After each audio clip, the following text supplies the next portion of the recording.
Imagine holding a heavy metal ball in one hand, a light plastic ball in the other. Their weight difference is unmistakable. The metal ball feels solid, cool, and dense, while the plastic ball floats almost weightlessly in your palm. As both are lifted high, a quiet anticipation fills the air. Which will reach the ground first? Ask people on the street, and most will choose the heavy ball. Their expressions reveal certainty, shaped by years of watching dropped objects and seeing light things drift. This belief has echoed through centuries. Even famous philosophers were convinced heavier things fall faster. Now, let's put this idea to the test. In a controlled lab, both balls are dropped from exactly the same height. Their shadows race across the floor.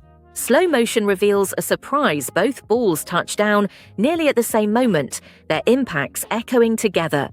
The difference is barely noticeable, and careful observation tells a new story. Next, watch as a feather and a stone fall side by side. Air currents swirl visibly around the feather, lifting and slowing its descent. The stone, smooth and compact, slices through the air, barely affected. The feather dances on invisible currents, while the stone drops straight and true. Air resistance, not weight, shapes the race. During Apollo 15, I let a hammer and a feather go at the same time. Here, with no air, both objects fell in perfect harmony. Watching them land together changed how we understand gravity itself. On Earth, gravity pulls all objects equally.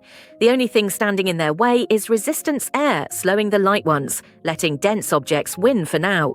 On the Moon, where air is absent, everything falls in unison. Simple questions reveal deep truths, challenge assumptions, and you might find the laws of nature are more surprising than you think. Tiny fact, Studiox.